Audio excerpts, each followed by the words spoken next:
Independent thoughts, independent life. This is Chad Benson. This is the Chad Benson Show. My name is Craig Collins, filling in once again with you. Chad will be back toward the tail end of the week. The border is a crisis. That's what people are discussing. That's the topic of conversation so much on an everyday basis, it seems.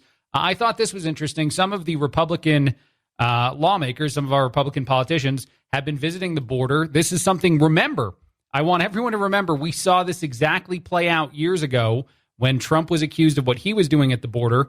And the discussion became if it was inhumane, if the conditions were bad, et cetera, et cetera. All of that went on. Politicians went to the border. They discussed it. They had their photo op opportunity. Right now, some Republicans are being accused of doing this for political reasons, which is hilarious because, as I said, Democrats did that. But let's hear from one of them because I think the sentiment, the things they're observing and the feelings that they have coming out of these facilities are valuable. We will discuss. Here is California Representative Kevin McCarthy. I thought I would see a crisis, but this is really a human heartbreak. We have a brand new facility to care for these children. They built it beyond capacity thinking they would never reach it. Today, they just set the anniversary that they broke capacity, more than 1,040 children, and it's only growing every day. And what that means is 120 of these border agents that are doing an extraordinary job in unbelievable times can't be on the border protecting us. And when you go up to Monument 3 and you talk to those agents, it's not just people from Mexico or Honduras or El Salvador. They're now finding people from Yemen, Iran, Turkey. People on the terrorist watch list they are catching, and they're rushing it all at once. They're catching 100 to 200 people in that one section. And what they found is it all started midnight, January 20th. There was 150 miles of border wall that's supposed to be built. 133 was done. They won't build that last 17, so it has a big gap because you took down the old wall to put the new one up. That's a very interesting point. If we actually did construct or tear down areas that were somewhat, at least a little bit, of a deterrent to people crossing, and then just leave an open gap, yes, that would make it fairly obvious to people trying to cross the border now that, hey, this area right here, this giant widespread 17 feet seems like a pretty good movement spot. Continue. And it's becoming, when you walk into that room and you see these children's faces, unaccompanied by children, by their parents, they're 1, 3, and 5-year-olds holding hands, coming up to an agent. How many children didn't make it? So there's a lot of emotion in that last part, and I think that, and I know that I've talked about this before, but that is, to me, the bigger part of the crisis. Whether or not you want to discuss what is right, what's fair, what we should or shouldn't be doing at the border. If you want to have a Democratic opinion or a Republican opinion on it, that's all fine for me. I can listen. I can sit there, share a beer with you and listen to your opinions, whatever they are on this issue. But we have to remember that the more children that are incentivized to try to cross the border, the more risk those children have in not making it. And that is a surreal statement in and of itself, because for us to encourage, even accidentally, I doubt that there's a flyer saying, hey, kids, free access, come on in. But it's almost that. It is akin to that in some ways by giving this sort of information to the world that we will turn no child away. I don't know what the right answer is, by the way, because some people might start to hear me saying that I believe in the policies of the no tolerance that we had years ago. And I don't know that worked out either. But you can't have this. You can't have facilities getting filled up much quicker than we ever anticipated them getting filled up with children. 1, 3, and 5-year-old kids sitting there with no parents at all whatsoever, because that's the easiest way to get in. And then the last point, how many kids that tried to cross didn't make it? That is a scary thought, and one that it's humane. This should unite both sides of the aisle, this simple part of the debate, that by doing something to cause less people to try to cross our border would actually be a benefit to the health and safety of the children that are being put at risk. There's no better way to say it, for whatever reason, by crossing now. I think it's a very interesting thing. The press secretary, Jane Psaki, does not really agree with me as much as I would think she would. Let's hear from her. First, let me say that, like COVID, obviously a different issue, but we recognize this is a big problem. The last administration left us a dismantled and unworkable system. Really? A dismantled and unworkable system is what the last administration left you on this. This is the second time in which you're going to say that there was no plan whatsoever, just like with vaccines, which has been debunked, which we do know that there was things like Operation Warp Speed in place. Now you're going to say that there was no plan for things at the border when that was obviously one of the biggest talking points over the 4 years that were the Trump presidency, and the border wall being his biggest focus on trying to deter people from coming across the border. But go ahead. And like any other problem, we are going to do everything we can to solve it. And that is what again? Right now, that seems to be the move. And I don't know if this is, and I don't know, I don't want to cast it as any one thing specifically, but I do believe that trying to be too woke every so often in the political arenas harms you in the world of real life, right? There's two different things here. You can write a letter as a politician. You can say a Green New Deal. You can throw any idea up against a wall that you want.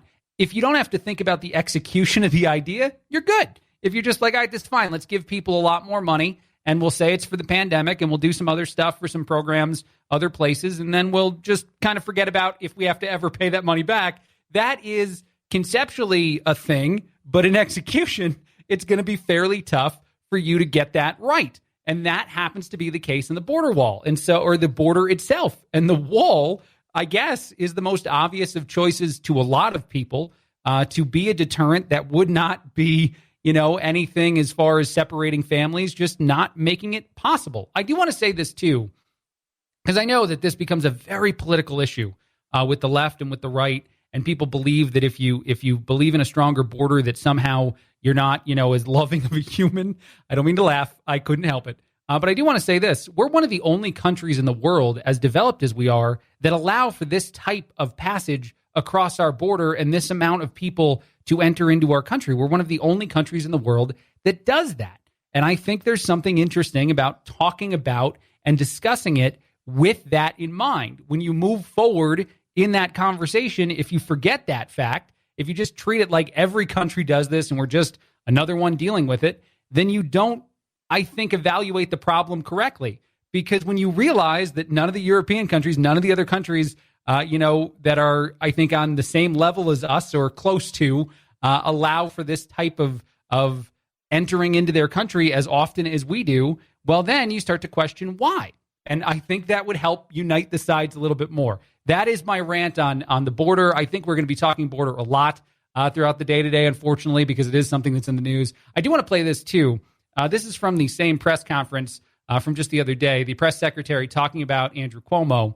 And what I think is interesting about this, the question was posed, should Cuomo still be on those governor calls with the president? Is that something that Cuomo should still be doing? If you don't believe that he should still be in office, as now high-ranking Democrats are starting to say they believe he should resign, then why continue to empower him as the governor? And that's a complicated question for sure, but the answer is really interesting because the press secretary does seem to indicate that she is very worried about all the reports coming out, the significant and terrible reports coming out about his behavior. And yet she does say that business as usual for now until this investigation wraps up, which to me is also surreal. Well, let me first say that, like everyone who continues to read stories, new developments seem to happen every day. We find them troubling. The president finds them troubling, hard to read. And every woman who steps forward needs to be treated with dignity and respect.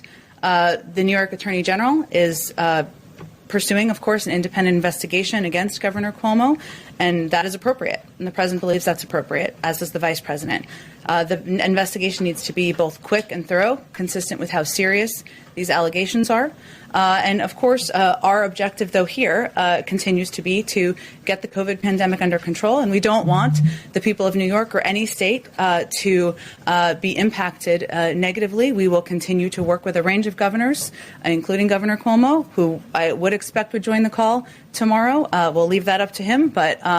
But in order to continue to coordinate on getting the pandemic under control and economic assistance out the door. I think this is, again, the same thing I'm talking about, the trying to be so woke in your response to anything that you delay taking action. You just delay taking action. Cuomo and the amount of reporting on him right now is troublesome, to say the very least, to say what the press secretary said. It is shocking in ways. I don't know that she used that word, but I would say And honestly, there's been reporting about years of different types of behavior from Cuomo that maybe didn't come to light till recently. For whatever reason, the press seemed to really love this guy for quite a long time until very recently. But I would say that I think in an attempt to try to be too accepting of everyone here, both, I guess, in the situation at the border and now this situation with a Democrat as opposed to a Republican politician, you're probably doing a disservice to children and to some of the women that have come forward as victims. This is Craig Collins filling in on The Chad Benson Show.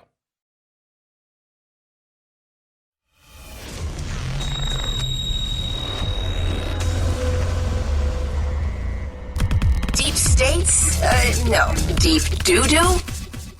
Yeah. The Chad Benson Show. This is The Chad Benson Show. My name is Craig Collins filling in. I like this story a lot, so I'm going to share it, even though it's probably not as newsworthy as other stories throughout the day today. I saw that a bunch more brewers, a bunch more beer companies are starting to add electrolytes to their beer. I don't know if this is to try to be like Gatorade, and if it's going to be trying to get you to maybe drink a beer after a workout of some kind. But I think it is fascinating to just add other products in there. Like, hey, we know you enjoy to drink a little bit, and we assume you want some other stuff. It's like the hard cider things, or even the water drinks that are now so very, very popular with millennials. The appearance of something, and I'm a millennial, by the way, for anyone wondering. So as I take down the thought process millennial, just know I'm one of you. The appearance of health inside of beer is now apparently tremendously attractive. Whether or not electrolytes are terribly valuable in your beer product is debatable. I think that we could all probably go back and forth as to how valuable that could possibly be. But it's going to be a thing that's happening. Boulevard Brewing Company is one of many that are getting in on this trend, and one that you'll see a lot more of, I guess, moving forward. Just like Gatorade, you have electrolytes, you still have the liquor. I don't know. Where does this stop? Where does the innovating in the world of beer actually slow down and stop? I don't have an answer. I just asked the question. You're supposed to answer it. I don't know. In other news that I find interesting, and hopefully you do too, there's a new experiment that's going on. Extreme experiments is what they're called. 15 people volunteered to be put into a cave together in France for 40 days. I don't know if this is because of the pandemic and like all the things we've already kind of dealt with, that 15 people were like, yeah, that's fine. That makes sense to me. I go in a cave. I have no electronics, no anything. It's probably pretty dark. We're going to figure it out. It's not like a reality TV show either, by the way. It's just an experiment to see how 8 men and 7 women respond to being isolated in a cave for 40 days. I don't even know who came up with the idea. I feel like it had to be somebody who was under quarantine. I mean, yes, there's professors and people mentioned in this story. I'm going to ignore them for a second. And I'm just going to assume that it's someone that was under quarantine that's like, you know what a good thing to study would be? If we had to do this in a cave and not in our house, and it was 40 of us or 15 of us, however many, and we're strangers, that would be a good this can only end poorly. There's not going to be a lot of good results or good information that comes from this, unless maybe you all just completely stay on your own, or maybe because we've been separated for so long, maybe people will really embrace this and love it. I don't know. Again, I ask the questions. I don't always have the answers. I just think it's so interesting that we get to a point in our society where we're so excited, so many of us, so excited to get back to normal life. Then there's 15 humans somewhere in this world that are willing to go spend 40 days in a cave. With like, how much would that stink at the end of all this if you were one of the people, if you weren't really asked to do that, but if you were kind of pushed to do it? I mean, I would not. I'm just saying that at least for me, I'm going to pass on that. I also saw this story. This is all over the place, actually. The New York Post has it. There's a Chinese hotel that's under a lot of scrutiny right now. I guess it's like a polar bear hotel. That's what they call it. It offers a 24-hour view of polar bears. It's sort of like a Bond movie. In all honesty, it's being compared to that even in the New York Post article, and it does seem that way. It seems like if you wanted to pretend to be a Bond villain, you just do the last couple stories I mentioned. You spend 40 days in a cave with 14 strangers, and then you go to the polar bear hotel and hang out there because it seems like a lot of fun. But a lot of course, animal activists and animal rights people are very, very upset with this. It is fairly similar from what I've read so far, and I might be wrong. I've only seen a little bit of information on this, so I want to go ahead and add that before I go here.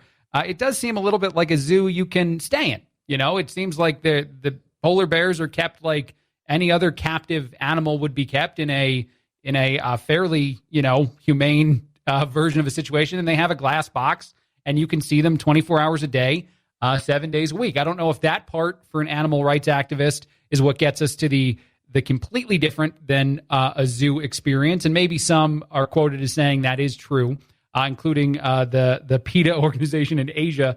But I wonder, would you even be interested in that everyday person? If you could get a hotel room at a zoo for a day, is that something that interests you? I can't imagine that this polar bear hotel is tremendously popular. At the same time, it's probably a little bit popular. I imagine that people do enjoy I swear that the last two stories, I didn't do that on purpose. I just happened to find these two things. They do really feel like if I were a villain in a very terrible movie. I will move on to more serious stories throughout the day. I have to. I know I have to. There's a lot to get to. There's a lot to talk about as far as the vaccine, of course, still goes. Tucker Carlson just continues to be in the news. He is now the new focus, I think, of a lot of people on the left, people who loved for a long time to attack former President Trump and the things he would say on Twitter, the things he would say every single day. Now it's turned into attack a specific television host. And they're very different things, by the way. Anyone that thought they were fighting the good fight when you went after the former president of the United States for saying something that you felt was inappropriate is utterly different than going after someone who's a political talk show host and saying something that you disagree with. They are two different arenas entirely. And the blending of those worlds right now is one of the more surprising things to me to come out of this new focus on the things that Tucker Carlson specifically is saying. And I don't know if it's going to go beyond that. I don't know if we're going to get roped into the other bigger names in that arena also being a big focus. But there's another one. There's a whole debate as to how much of an anti-vax supporter Tucker Carlson is. I'll get to the audio. I'll play it for you. I think it's ridiculous. More of that coming up. Craig Collins filling in on The Chad Benson Show.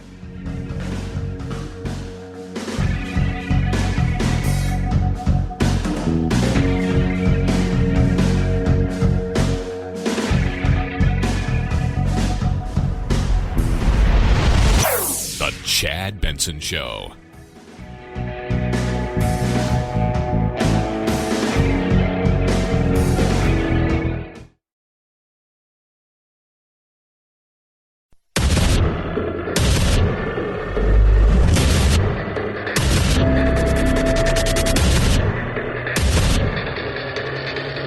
Independent thoughts, independent life. This is Chad Benson. This is the Chad Benson Show. My name is Craig Collins filling in. Thrilled to be here. I think it's interesting that Tucker Carlson is such a big focus right now of so many politicians, media people. The discussion is whether or not the things he says are okay or not. And I think that is crazy. And here's the reason why I think it's crazy. I know that this focus of a person who says some things that you probably don't agree with, a lot of people might not agree with some of the things he says, and other people say too. It's very typical of the job he has to say things that polarize a lot of the individuals who probably watch his television station and ones just like it. That is the gig. But what he's not is a politician. He's not the president of the United States like former President Trump was. He's a political talk show host. To be upset with the things he says into a television that you can choose to change the channel on, it's not like it's something that broadcasts on all the stations at the same time, like when a president gives an address to the country. This is a very different thing. I want to play an example of what I'm talking about. I saw this yesterday trending all over social media that Tucker Carlson's an anti-vaxxer.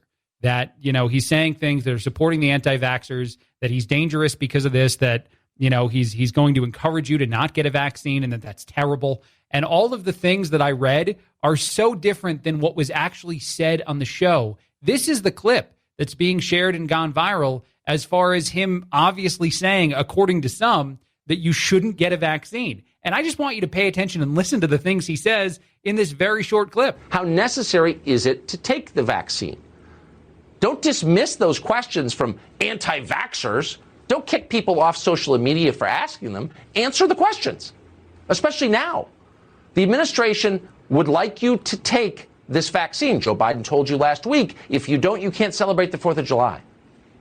But it turns out there are things we don't know about the effects of this vaccine. And all vaccines, by the way, it's always a trade-off.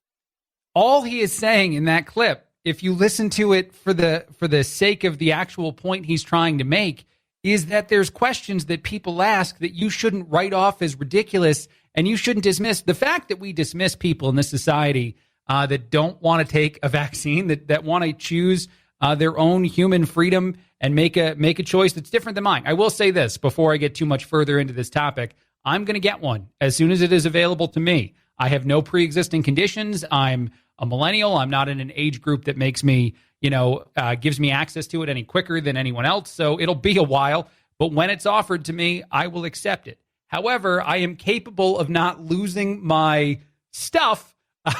Almost went a different road there. I'm capable of not losing my mind when I hear someone tell me that they want to make a different decision. And most importantly, and according to Tucker here at the beginning of his bit, he says if someone wants to ask a question to the government, to the medical practitioners that are potentially providing this to them or to anyone, that dismissing the question outright and not answering it is a terrible decision. And it actually goes back to something we've talked about before, a focus group, and I have more audio from it. Maybe I'll play it a little later on in the show. But a focus group discussed some of the reasons why they felt they wouldn't take a vaccine. And then over a 2-hour conversation, a lot of them had changed their minds as to why maybe they would get vaccinated. And it came from the reason that they changed their opinion is that doctors gave non-political answers to questions and gave non-political reasoning for why things should be taken. Something like 95% of doctors who are offered the vaccine take it. Those sort of moments are powerful in understanding whether or not this vaccine does work. There is a new story out of Germany about some worries about blood clotting with the AstraZeneca vaccine. So there are going to be discussions and conversations that have pros and negatives, that have potential side effects that need to be addressed, that need to be understood, so people feel you're not politicizing it. You know who doesn't give an answer to a question? A politician. The minute that you ask a question and someone avoids that question, the most common gig in which people will do that, politicians and politicians alone. Other people don't usually respond to a question with I'm going to answer it by saying something totally different. And that's the world we get in with some of the health officials that have been out there in the public space giving us this information. And people are begging for that to stop happening. We need to get to a place where all you hear is the reasoning behind why you should take a vaccine and why you shouldn't. I also saw this, very interesting. This is a candid conversation with a Facebook lead. His name is Benny Thomas. I believe he's the global planning lead. This was recorded without his knowledge. A very popular Twitter page does this quite often. But what's interesting about this is Benny Thomas is asked how dangerous it is for Facebook and all of its sub-products, the WhatsApp and all the other things that they own, Instagram, to remain one big company, and what his opinion is as to whether or not that should be stopped. And his answer is pretty surprising. For the global planning lead at Facebook, this answer is probably more similar to what you and I would say if asked this question. Instagram, Facebook, Messenger, Oculus, WhatsApp, they all need to be separate companies. It's too much power when they're all one together. It needs to be broken up the way the telecom companies were broken up and the oil companies were broken up. I don't know if you can totally understand it. I know that there's a lot of background noise. I know that he's got a bit of an accent. But if you can't understand it, he says that they need to be broken up. It's too much power for one company to have. All the different products landing in the same space, and the fact that these products obviously have quite a bit of influence on our lives is where that's coming from. And he even relates it back to the oil companies that got broken up. And even though I guess he says they wound up getting back together fairly quickly. But better than that, because those guys just came back together pretty soon after that. And I hope we've learned from that. We need to learn from the lessons of the big giant corporations of the past that needed to be broken up because they essentially created monopolies. And we need to prevent these tech companies from being capable of creating all these different products that have so much influence and so much connection to our day-to-day lives and all the different data and information they're providing. I talked about this the other day. Tinder is now going to allow background checks for people that want to go on dates with each other, meaning that Tinder will house background checks on all of its users. That should be a scary thing to some of us, not because you want to hide your information from a potential date that you want to meet on a dating app, but because no tech company should have access to that level of information on that many of its users. And that is part of the problem in having a company like a Facebook that has so many other products, that has a global planning lead by the name, again, of Benny Thomas, who feels that it's too much power. It almost feels to me like some of the other instances where we've had people in maybe political places blow the whistle on certain things because they said, this is too invasive. We're learning too many things. Yes, I'm kind of talking about Snowden. I don't really intend to. But there's a lot of situations here where maybe in the creation of a product, you're not aware of what you're going to attain. And then as you start to attain that other thing, I imagine that Mark Zuckerberg, college student at Harvard, when he's creating Facebook, doesn't necessarily assume he's going to be making the company that he has now. But at some point during that process, you have to call this product what it actually is. You have to acknowledge the fact that it's grown well beyond a harmless social media app. It has a lot of influence, a lot of information, and some of it, probably all of it, needs to be separated to make it, one, more competitive for other people to get into the space, and two, just more safe for every single one of us as far as not having any. If those companies get hacked, if Tinder actually does have access to millions of background checks and then they get hacked somehow, I imagine that would be a bad thing. I'm not sure exactly how or why, but I'm fairly sure that it would be bad to have that happen. And I think that that's probably fairly likely if they do go down that road to the extent they're going to go down. All right, this is Craig Collins filling in on the Chad Benson Show. Got a lot more coming up in just a bit. I do want to talk about a quote, a very quick quote from Larry Kudlow about what you can do to get more rich people to pay more in taxes. That also went a little bit viral because people thought it was silly. I don't think it's silly. I think it was a very good idea. And a lot of other things coming up in just a bit. Again, Craig Collins filling in on the Chad Benson Show.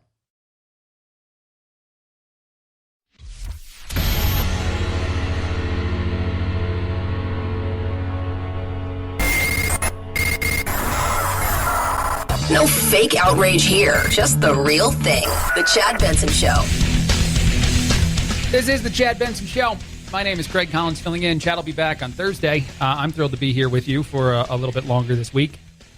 New Toys R Us stores will be reopening in the United States, according to the brand new owner of the company, WHP Global Plans. I don't know if they're aware of what happened just a few years ago, but isn't it interesting to think about the way in which we all talked about, I remember talking about the fall of Toys R Us, the closing of those stores, and, the end of some things that felt like, a bigger part of our lives for a while. Toys R Us maybe for a millennial like me, or a Sears, or whatever it is for other individuals, as we see those brick and mortars go the opposite direction. And then you read that it's just going to take a few years and someone else is going to come in and try all over again, maybe with a new plan, maybe with a little bit more of a connection to online shopping as well. But you can expect to see more Toys R Us and Babies R Us stores reopening within the country, according to their brand new owner and their chairman and chief executive officer. So whether or not you felt that it was the end of an era and you were very sad about it just a little while ago, guess what? Everything has been fixed. The world got better. It's going to reopen. In honor of that story, I saw this go viral on a page that I like a lot called Ask Reddit. Reddit is a website. It's kind of like a social media site. I go on it often. It's not important for this story to explain it more than that. But Ask Reddit recently asked the question to its users, what toys do you remember as a child that are probably considered too dangerous today? This post got, and I've talked about this in the past a lot of times, this post got 10,000 responses very, very quickly. And a lot of people pointed to one item specifically. The first item to come up and be discussed quite heavily were lawn darts, or lawn jarts, depending on where you're from, what they were called, which were actually just giant darts that you threw in the yard. And they're pretty incredible. One user, I love their response to this, and I don't know why I'm connecting this to the Toys R Us story. I imagine they won't be selling lawn darts, although that might be a way to really goose the business. Maybe you go full board and you act like that old SNL bit where you just sell rather dangerous items and call them toys, like a bag of shards of glass. just go that road, because I'm sure people would go in and shop if we go, as far as we can. You're probably getting a little bit of trouble. But one user said that they found their mother's old lawn darts from the 60s, and nothing is more terrifying than that game plus a very old rusted dart. Another user said that they don't know how they survived the 70s, because at the end of a game of lawn darts, they used to just throw the darts up in the air and all the kids would scatter to try to not get hit by a dart, which is sort of amazing. Some other things that were mentioned were firecrackers and other explosives. Depending on when you grew up, those didn't have an age restriction to be purchased. Again, ideas for Toys R Us to add into the old shopping aisles. Just have a random display of fireworks, and probably then you're going to get more customers. I guess, again, depending on the location. Those are things that now obviously at least have an age restriction. Other people pointed to the fact that chemistry sets designed for children had way too many real chemicals in them. One even said that their dentist used to give them mercury to take to school. All of these responses are incredible to me, because it does show us how, and I'm going to try to take a silly topic and turn it into a somewhat serious takeaway. So wish me luck. It's about to happen. We look back at these time periods fondly, certainly the people who grew up in these time periods fondly, and whether or not this is appropriate, and I'm going to argue it's not, to give your children giant darts to play with in the yard. The world survived. We made it. We moved on. We somehow managed to navigate that situation to be where we all are today and to be here successfully. So as we continue to whittle down the things that are allowed in our society by saying that if you don't agree with this or if you don't agree with that, that this has to be removed and that has to be removed, we have to remember that our parents and our grandparents played with lawn darts in their yard, and they're still alive. They're all still around and fine. I think that there's no better example to how maybe we're overreacting way too often now to do too many things to protect us from all these violences or all these evil thoughts and ideas that exist in the world, when in reality, a lot of those things we'll be able to manage on our own, like a kid not getting hit by a dart. One last thing I thought was funny about the Reddit post here. The last thing brought up after all the toys that were dangerous from our childhoods was actually someone saying, do you remember what parks and the swing sets and slides were like back in the day compared to now? And I actually have a vivid memory of one of these. I remember because we used to drive from Indiana to New Jersey. We had family in both places, and so we would drive that. My mom, for whatever reason, wanted to drive instead of fly, because she had 4 kids and she liked the abuse of putting them all in a car with her and driving that distance. And there was this one stop, I think it was somewhere in Ohio. There was an Arby's, and it had the most dangerous slide in the history of children's slides. It was outdoors, one. It was too big to be put inside the Arby's. But for whatever reason, my family, my brother and I specifically, loved that slide. We loved the idea of what felt like to even a child danger.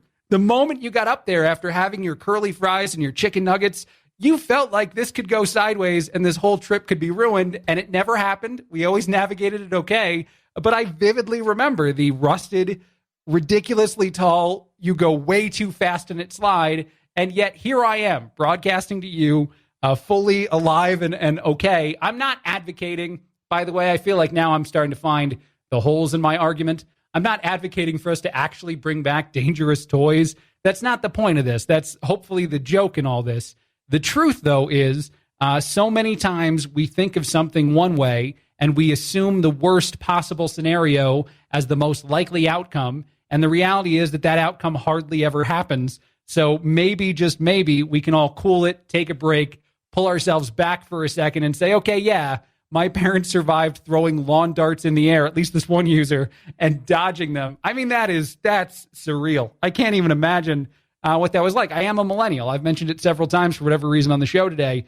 So I did not get the pleasure of playing with the lawn dart, but I did get that delicious pleasure of riding that slide at a Arby's of all places, too, by the way. I don't know why that's the store that had it, and I don't know if it's still there. If someone finds this or knows what I'm talking about, it would be lovely to see a photo if it's still there, because you'll know it if you've been there. It is the most dangerous slide in America, in my opinion, designed for a child.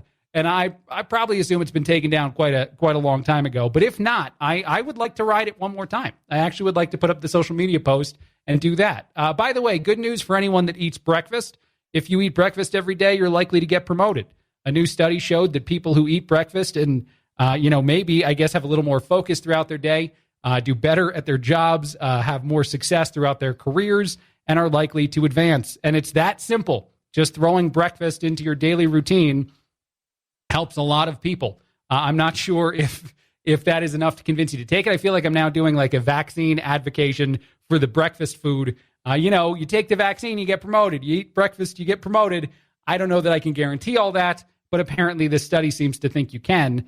I've heard that some people, though, you're more focused if you're not eating in the morning. There's got to be like a lot of people in Silicon Valley. I know there's a documentary somewhere that do that sort of thing. So we'll see about that. I want to take a break real quick. After the break, I do have more to talk about on a serious note. I won't keep talking about lawn darts all day. I do want to talk about the border. There's been a lot of discussions about some of the ways in which the press secretary has dodged some of those questions, and the Biden administration doesn't really have much of a plan to try to fix the problem. All coming up in a bit. Craig Collins on The Chad Benson Show.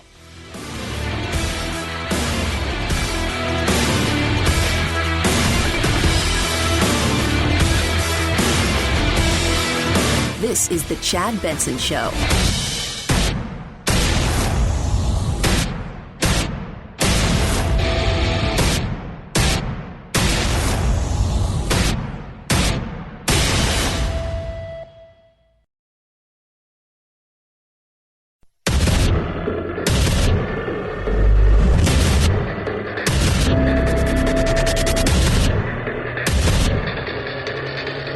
Independent thoughts, independent life. This is Chad Benson. This is the Chad Benson Show. My name is Craig Collins, filling in the border, a topic of discussion very much throughout the day yesterday, going to be a topic of discussion for a while, because according to some politicians, right around the time that Joe Biden became our president, things changed at the border and have continued to get worse and worse and worse, especially in the world of unaccompanied minors, children under the age of 18, showing up and being protected in a way that is different from the previous administration, and one that the expectation is even quite a bit different than previous administrations, that they'll just be able to come into our country. Here is part of that conversation, the back and forth from a Fox reporter at the press conference yesterday with the White House press secretary. Does FEMA's arrival at the border mean that the administration feels what is happening down at the border is a disaster? I know that we always get into the fun of labels around here, but I would say our focus is on solutions, and this is one of the steps that the president felt would help not become a final solution, but help expedite processing, help ensure that people who are coming across the border have access to health and medical care. Clearly, the numbers are enormous. This is a big challenge, and it certainly is a reflection of using every lever of the federal government to help address that. I love the first part of this answer because of the ridiculousness of it. I know that we always get into the fun of labels around here, but I don't know if she's talking about pronouns or what we're talking about in the world of fun labels that exist in our current political system. But it's just very interesting to hear a question being asked about if FEMA being involved means that this has arisen to a very extreme problem, a very big issue, and the dodge there is so unique. We need to stop being afraid of saying things that are true in public spaces, even if they're not necessarily popular. Saying a true fact, saying something like this is bad, yes, it's a disaster, yes, it needs to be contained, that doesn't make you any less woke. And I want to transition this conversation actually to Portland. The mayor of Portland, Ted Wheeler, recently in a video conference, something he's done a few times in the last, I'd say, maybe a couple weeks, maybe a month or so, but certainly not something he did early on when you should have been doing it. He condemned Antifa, he condemned the violence that's going on, and he promised the city of Portland that they will do more to handle it, including something called kettling, which I'll get to in a second. But let's hear a little bit from that press conference, just the beginning of it, because a video conference that took place with powerful leaders, a former NBA player, was broadcast in Portland, and it does feel Not that I give credit to people who took a year to respond to some of the violence going on and absolutely enabled a lot of the violence to take place the way that it did by the early actions, the defunding of certain programs, the defunding of the police department. It's not working out well in Portland, to say the very least, of being woke in the moment and forgetting about execution of the products, execution of those jobs. But here, let's hear from him. In our fight against the ongoing harm being done to neighborhoods and people all across the city of Portland, we want you to know that we collectively condemn hateful, intimidating, and destructive acts. And we want you to know that we're aligning our resources, we're revising our tactics, and we're fighting back with everything that we've got. One of the big things that's being discussed now is an activity called kettling. What that is you, as police officers, circle around a group of protesters, marchers, whatever you want to call them, and you kind of trap them in the circle. And the reason you do this is to get information from them, to take photos of them, to gain birth date information, any kind of other things. You gain knowledge as to who the most common people are appearing on a daily, weekly, whatever it is basis at these sort of events, so that you know the people that are maybe instigating the most violence that is occurring there, the biggest acts of violence. 13 people were arrested in the latest kettling maneuver that took place last week. The mayor is now on board with that kind of policy, something that, of course, you couldn't see a year ago being discussed in the same way. I mean, they were arresting cops at times, putting handcuffs on police officers in Portland, defunding, as I said, very important programs that are designed to control the amount of guns and violence on the street. And that is something that is changing rapidly now, because so many of us, I believe this to be entirely true, so many of us don't necessarily intend to say something out loud that we believe strongly that won't actually work in execution. We just don't think it through. I don't know why we're at that place in society where you can say, the police need to be defunded because there were some things that happened that were horrible. George Floyd's death, terrible, horrible. But the reaction to it, to say that we shouldn't have police anymore, would be just as catastrophic. It would be a terrible, terrible maneuver. And as demonstrated in the horrible violence taking place in Portland and the things that are happening there that are being condemned now, that the wording is changing, that Antifa is being called out by name, all of this occurs because for a while you did not do that. You did prop up, support. You did the same thing we're doing at the border. You allowed a problem to grow to an extent that it becomes such a big problem that eventually you say what all the people who disagreed with you said months or a year ago. If the problem doesn't go away by hugging it out, by loving it, by doing whatever it is that I guess we do when we ignore certain things, the problem goes away by figuring out a way to handle it and deal with it that is at times somewhat uncomfortable, I think, depending on what the problem is. Certainly in the case of violence, you have to have some things done. You have to have a kettling tactic at the very least, be an approved form of getting information on people who are causing violence on a daily basis, and you have to move on from there.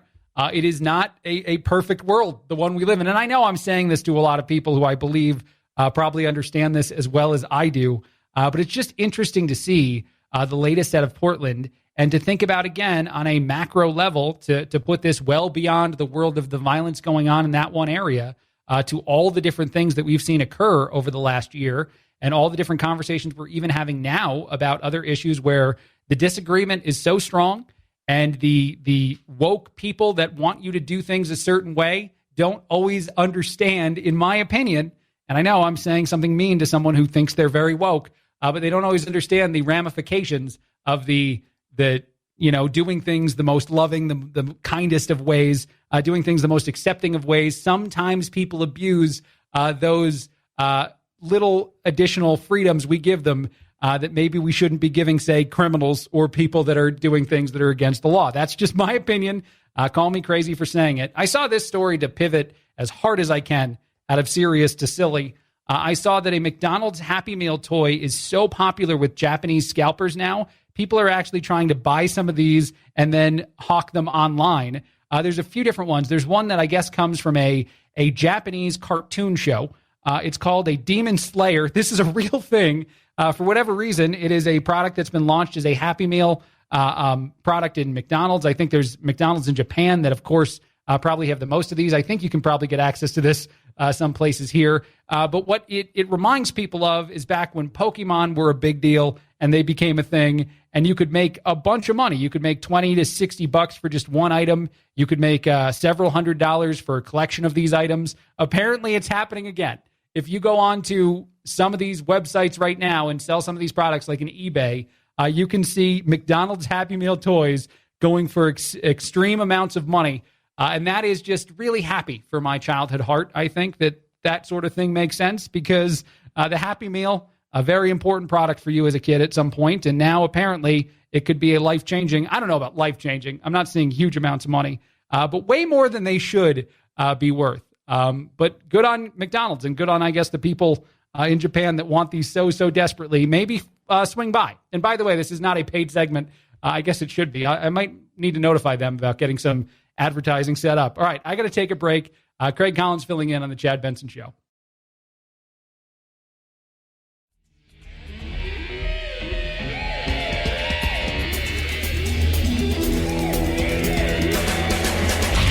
You go, boy. This isn't about right or left. This is just about right and wrong. Right you are, Chad. The Chad Benson Show. This is the Chad Benson Show. My name is Craig Collins filling in. I saw this story that I thought was interesting. You decide if you think so too. I don't know why I set up so many stories like that. Probably not a good way to do it. Cheap wine tastes better if it has a more expensive price tag. That is a real story. A study in psychology discovered, I guess, 140 different blind taste testers. This was in Switzerland. Were given what they thought were low, medium, and high-priced wines. They then decided how valuable those wines were, how good they tasted, and the cost would be between $10 and $70 a bottle. They all, pretty much for the most part, picked expensive wines as better than cheaper or even medium-tier wine, and yet the wine that they were drinking was the cheap stuff. So it just matters what your opinion is based on what you're told, more so than what you actually taste in your face.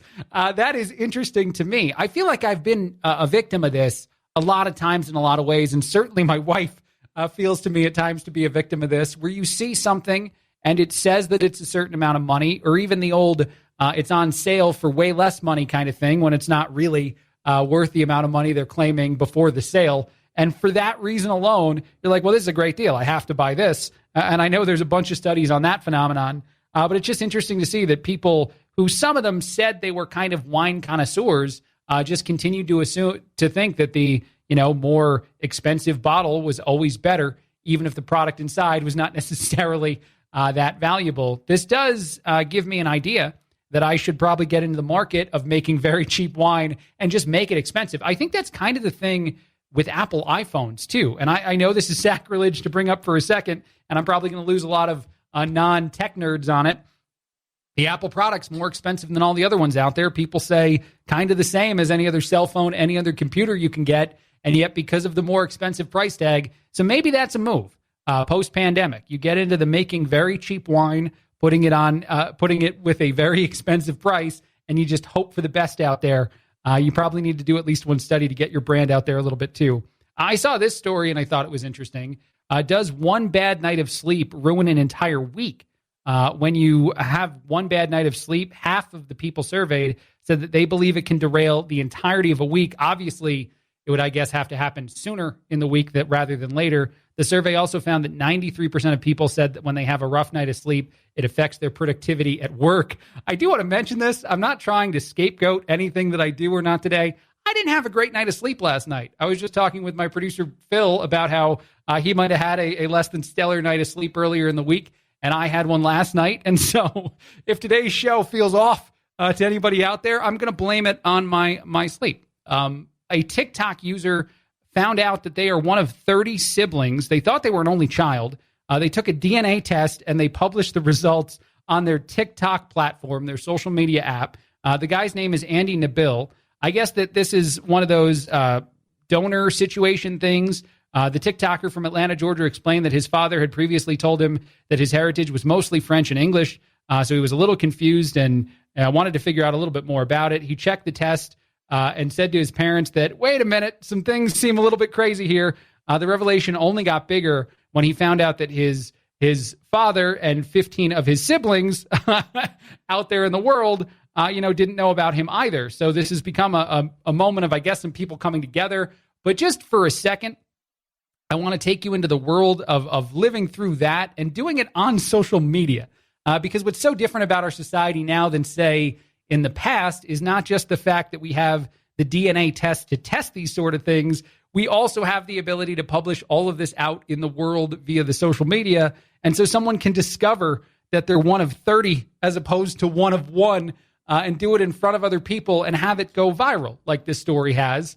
And then also just how you, I guess, deal with that, the fallout of that after the fact. Do you start to get to know all of the family members? I feel like that's a tad too overwhelming. I think that once you get beyond, say, 2 relatives that you don't know about at all, that you're going to have to start to figure this out, parse it out differently. You can't do it all at once. There's no reunion celebration that you have immediately after this discovery where you invite all 30 people over and it goes well. Although I do know producer Phil would have enough steak for everybody. He'd cook certainly enough for 30 people. But I would just say that it would still be dangerous to put that many strangers into one's place to try to get to know them all at once. But luckily with, I guess, all the different apps out there and things available to you, you can maybe do a lot of this online. No word on what the plan is for this TikTok user and how they will connect with all of their newfound family. I mean, how do you even go to sleep? You fall asleep at night, you're like, wow, I thought I had no siblings. I have 30 of them. I feel like that would just keep cropping up throughout your day. It would be the kind of thought that wouldn't go away for any amount of time. There is a new study that demonstrates why we forget what we're doing when we walk into a new room. This actually comes from the University of Notre Dame. They looked into this phenomenon. Bond University did a follow-up study as well.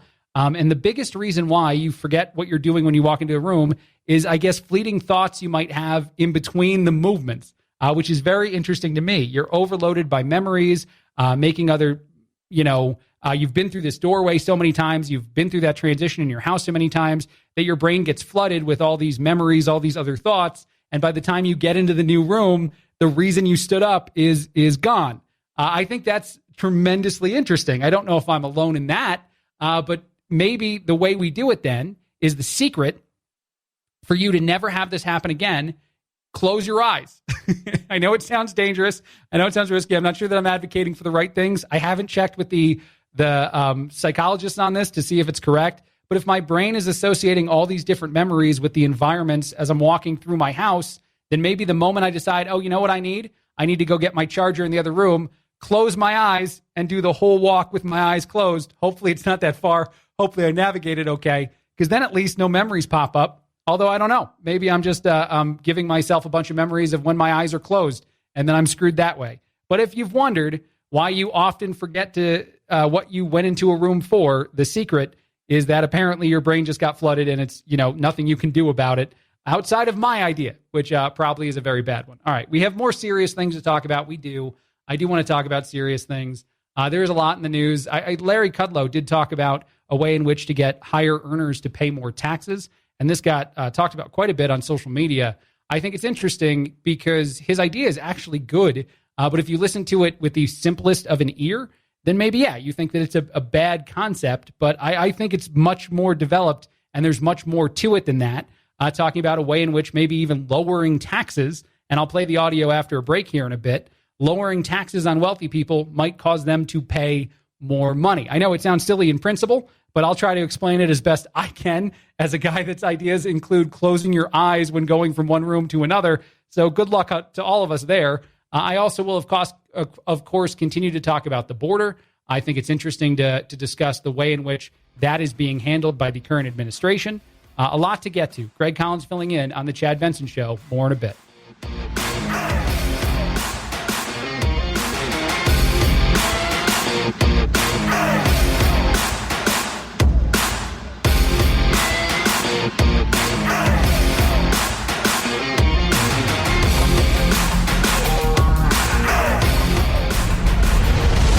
The Chad Benson Show.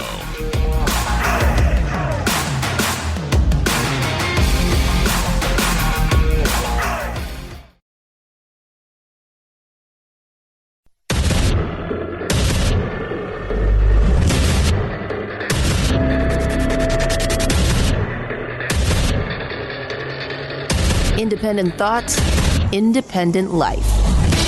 This is Chad Benson. This is the Chad Benson Show. My name is Craig Collins filling in, and I'm worried to talk about the next topic because I know that there's a lot of strong opinions out there. The Catholic Church recently, the Vatican declared, I believe just the other day, that they won't be able to bless same-sex unions since God cannot bless sin. That is the quote. That quote in and of itself has gone viral. The position of the Catholic Church, not new. This is the same position the Catholic Church has taken for, I think, the entire existence of the Catholic Church. The current Pope is one that certainly tries as best as he can to talk about all the ways in which the Catholic Church can be welcoming to people that are gay. And so one of the ways in which he does that, I think, and is mentioned here as well, that you can distinguish between welcoming individuals into the congregation, into the church, of all different, kinds of lifestyle, what have you. I don't even know what to call it, but everyone is welcome in the church. However, they can't be gay unions cannot be blessed because it's not part of God's plan. This, again, is quoting the Catholic Church and their announcement. What I think is interesting about this conversation, the most interesting to me, and I'm a Catholic, I should be fully, I guess, disclose that information going in here, is that there's such a desire for so many people for the Catholic Church to change its position on this stance. And yet, and I don't say this as if I'm advocating or not for the stance that the Catholic Church currently has, the Bible itself does have mentions and does have things within it, material within that document that lends the church to its decision-making. There are things that say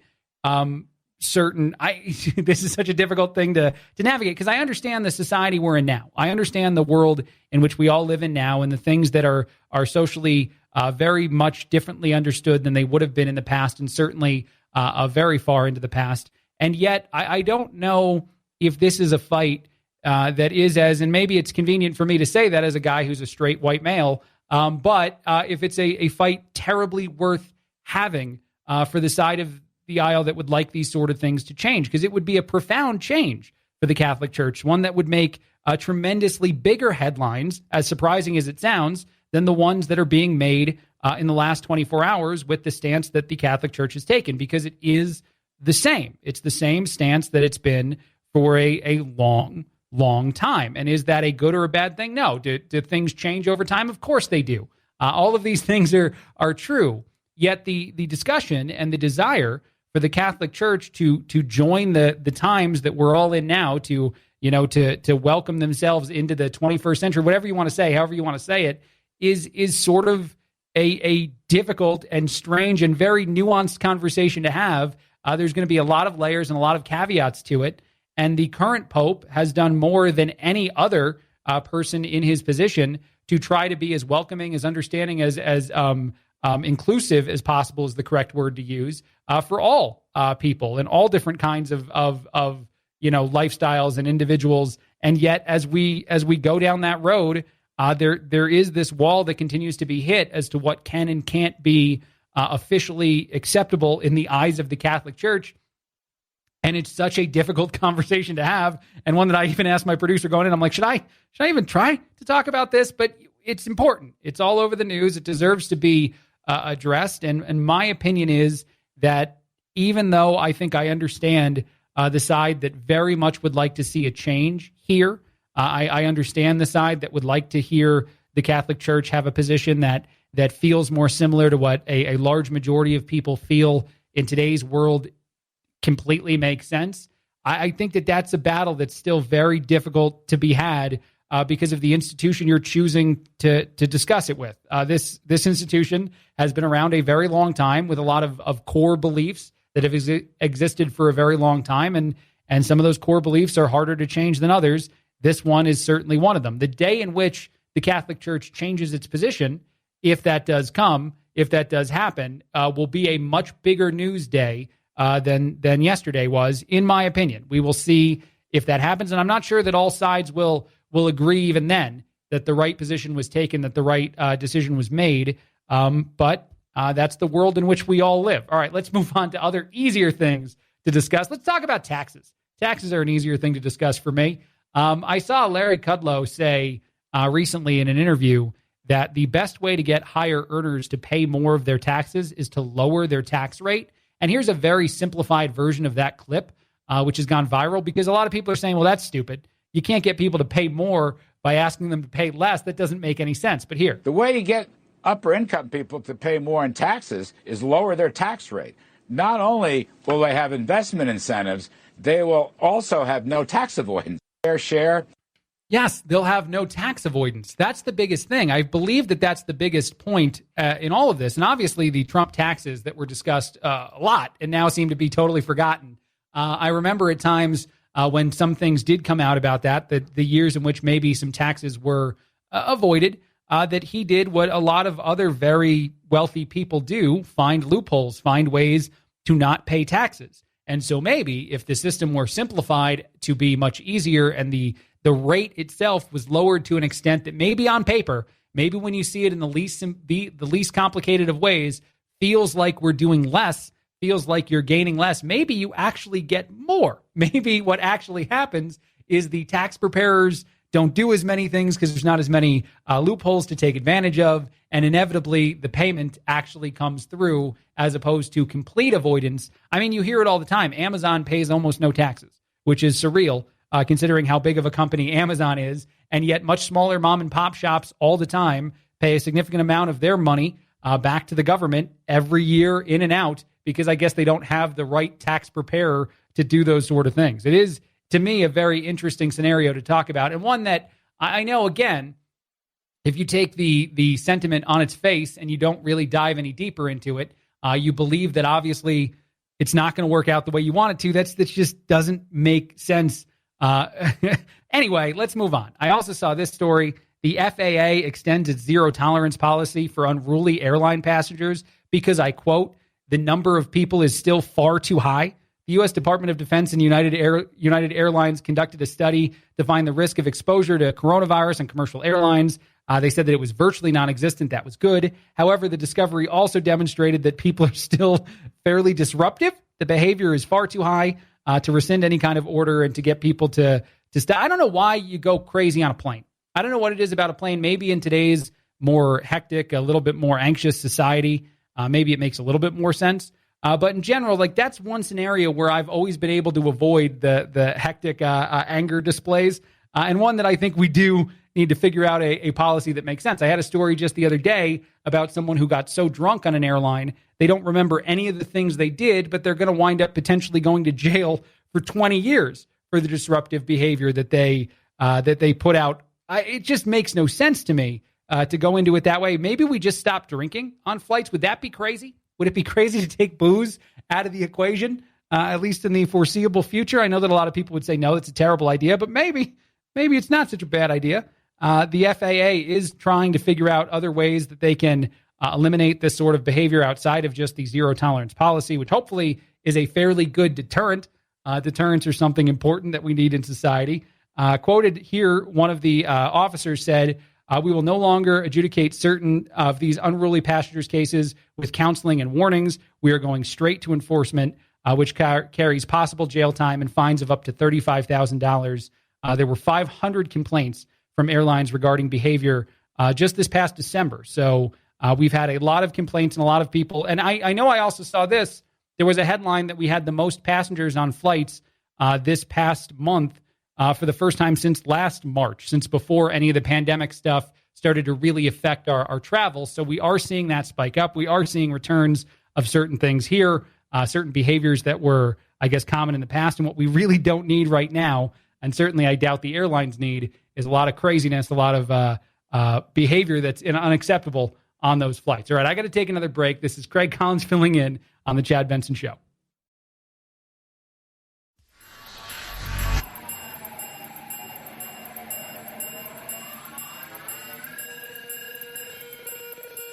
Set Chad straight. Text the show, 323-538-2423. That's 323-538-CHAD. Someone has to do it. Might as well be you. The Chad Benson Show. This is the Chad Benson Show. My name is Craig Collins filling in. This is very sad news. 1 in 6 people have called customer service just to talk to another human being. This is a survey that also found that about 2 in 5 people feel they're less connected during the pandemic than they had been with people in the past. Obviously, that's true. So people are maybe turning to the customer service line in order to just have a chat. I also saw that 2/3 of people say they'd rather talk to someone in customer service who is kind rather than a person who can get something done quickly. That might be the best example of how our society might have a problem. Customer service is there to help you fix an issue. If you call and someone gets something done really quickly, say like you voted a politician into office and they got a task done quickly, that should be better than if someone was just nice to you the whole time while not fixing your problem. But 2/3 of people said they would rather talk to a kind customer service. And I thought that was also the gig, by the way. I thought that in order to stay in customer service, you can't exactly be mean to customers. And yet apparently we have a craving right now, at least 2/3 of us, according to one study, which probably will get debunked in the near future, that is needed. But 1 in 6, I can't get over that number, would just call to chat. Do you do that in an obvious way, or do you do it in a less obvious way? Do you pretend you have an issue or something, and then as someone's researching your problem, do you start to just casually ask how they're doing?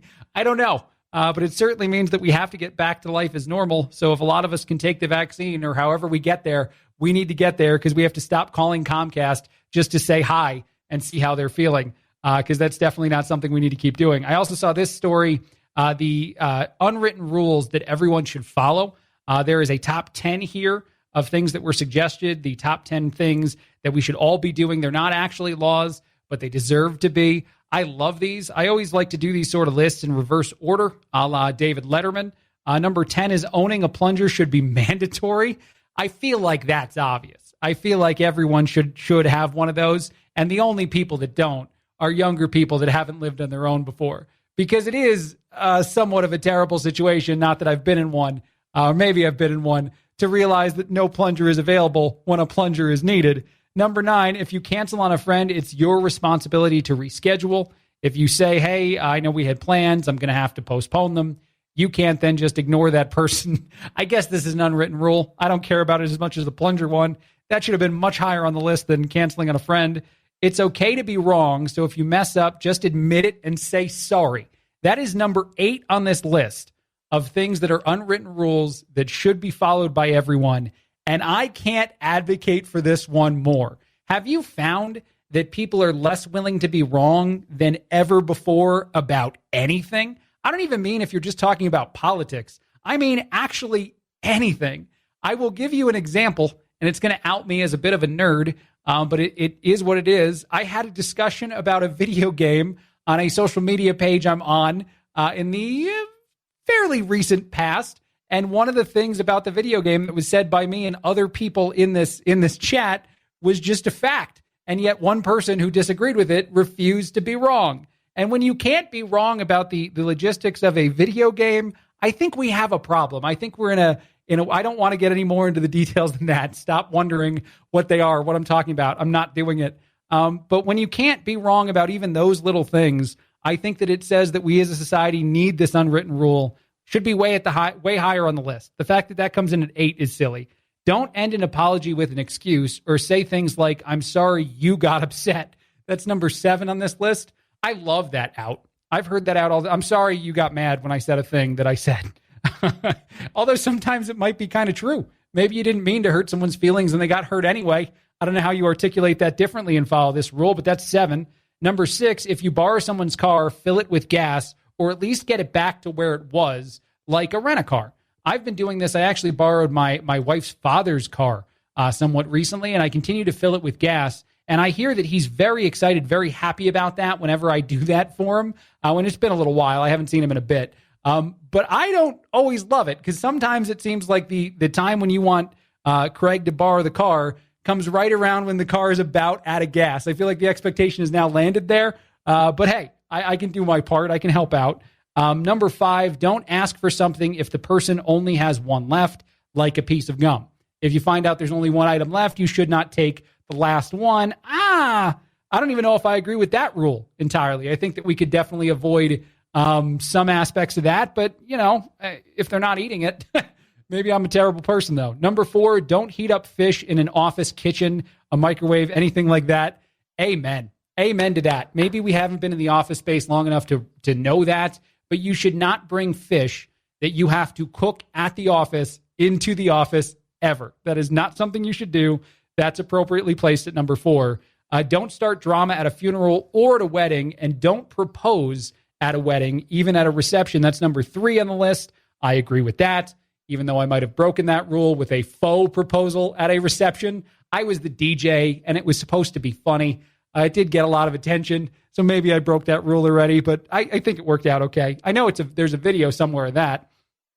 Number 2 on this list, if someone hands you their phone to show you a picture, don't look at any other photos.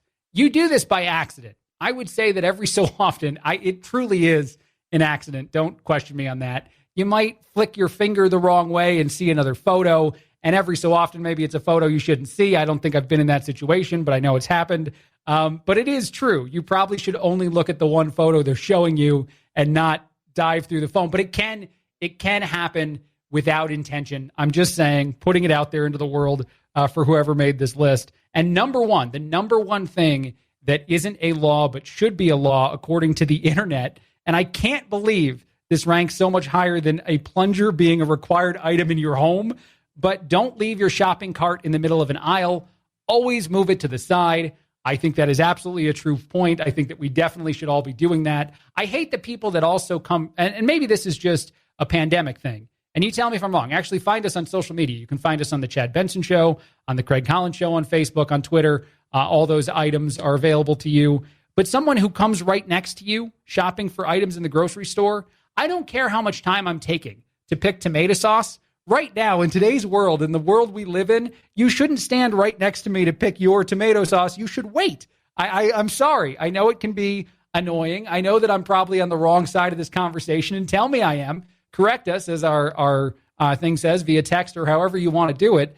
But I think that in the pandemic, a slow shopper should not be penalized any more than anyone else. And I guess I'm saying this very selfishly because maybe I do take a long time to pick the right tomato sauce. Maybe that is a behavior that I partake in one too many times. And I know it's frustrating. I've been on the other side of it. I've been there behind the person at the Walmart who has the motorized shopping cart that they don't need, who's taking forever to pick their items. But come on, it's the year in which it's been. I know we're closer and closer to getting back to normalcy. We're not there yet.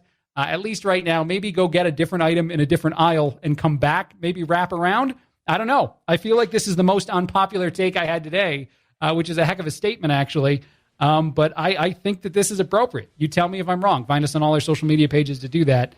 A break coming up in just a bit. After the break, I do want to talk about some of the other things in the news. I know that Portland is still being discussed a lot, so we might be able to get back to that topic a bit. Obviously, a lot going on with the border to discuss, and certainly Tucker Carlson still in the news. Craig Collins filling in on the Chad Benson Show.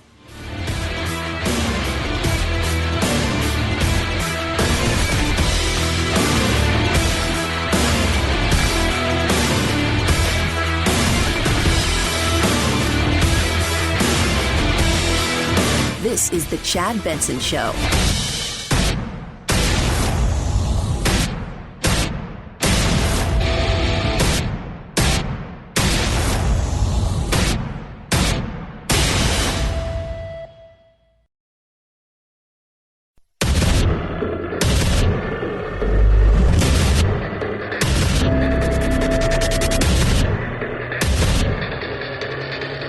Independent thoughts, independent life.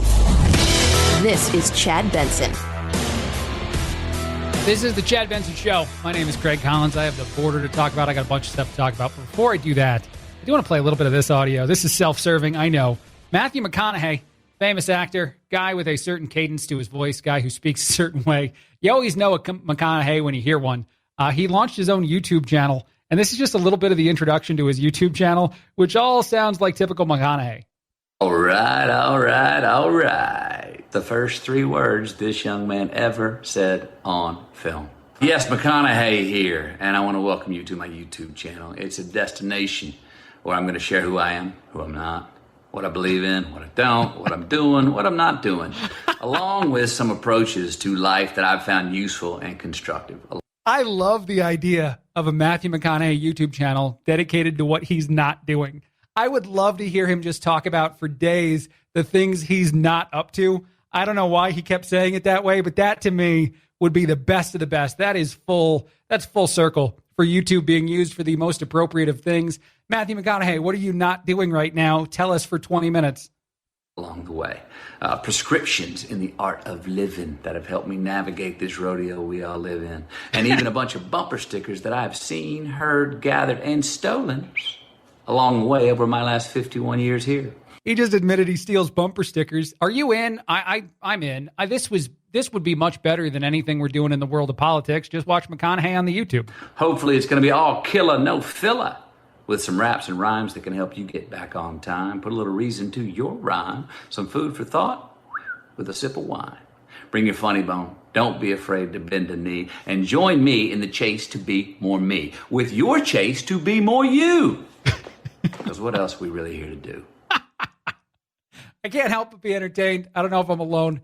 McConaughey is a unique human. You know what I really like about social media and about YouTube and stuff, specifically when famous people get involved, is that every so often they do it without a team. And I know they have enough money to pay for their own team, but maybe they feel that they're as good of a producer, as good of a creator as any of the people they've worked for in the past, any of the scripted things they've done. And I don't know if McConaughey wrote that. I don't know if he's got producers and a team making it. But every so often, you get this beautiful version of something. You get the most authentic version of a celebrity. And I feel like we're pretty close to it with McConaughey. He's just every actor. He's just every character he's pretended to be, it seems like, or at least some of them. It's quite interesting, and I'm definitely in. All right, let's shift to real news. I needed that. I needed that little breather to get back on track here. But let's go back to the border issue. I will say this about the border as this continues to get discussed. An inability to acknowledge a problem and to acknowledge it as significant as it is. A new story says that it will be the highest amount of people attempting to cross the southern border in the last 20 years. That is a new piece of information out today. Inability to acknowledge the problem is going to be the first failure by this administration, something that, by the way, the Biden administration is getting praised.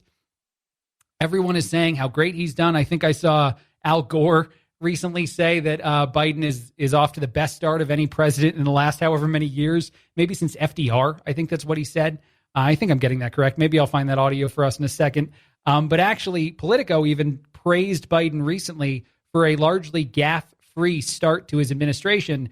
This obviously is ignoring the current stories right now as they are being reported on a daily basis about what is going on at the border and the issue that we're having there.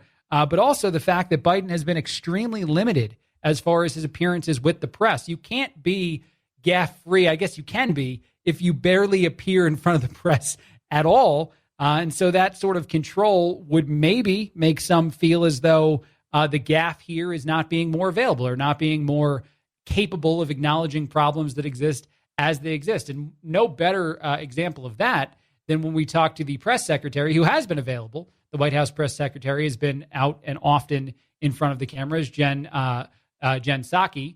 But Jen doesn't seem to feel as worried about the border as some other people feel in those press briefings. First, let me say that like COVID, obviously a different issue, but we recognize this is a big problem. The last administration left us a dismantled and unworkable system. And like any other problem, we are going to do everything we can to solve it.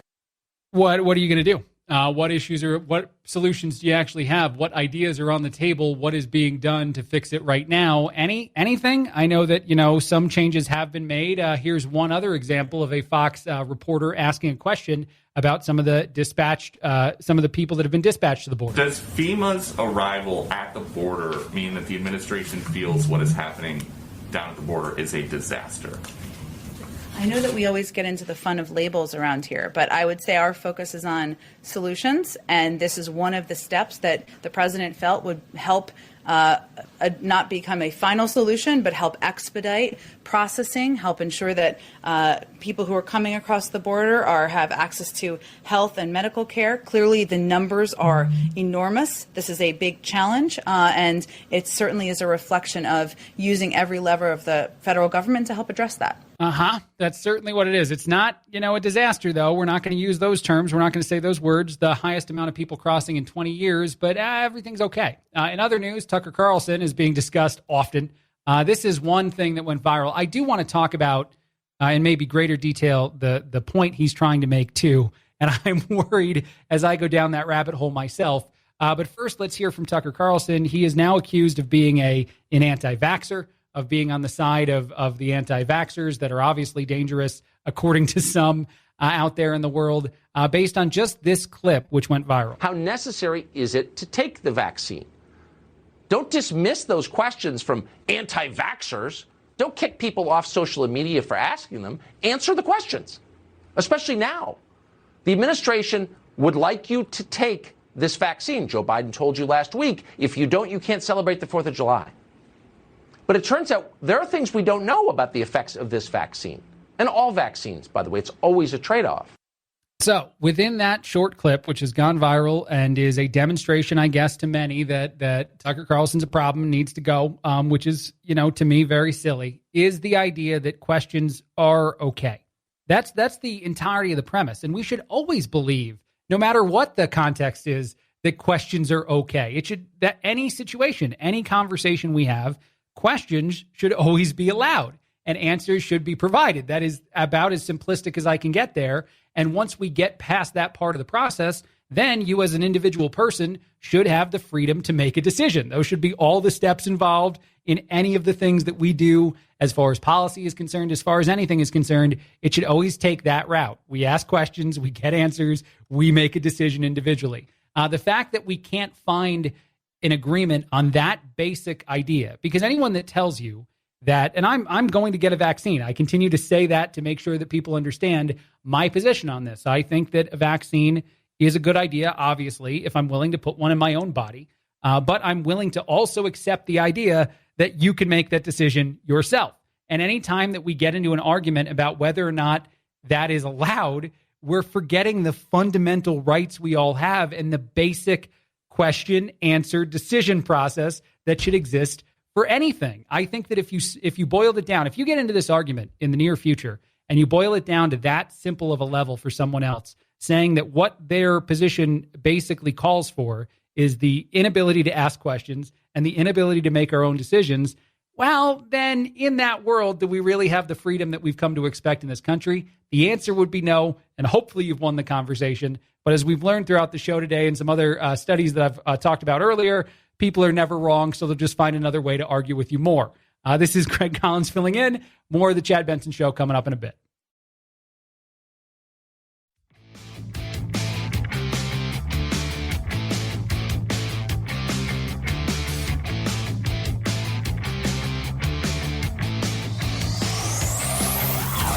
Check out our Chad Benson Show Facebook page where you can hang out or hang your grievances out to dry.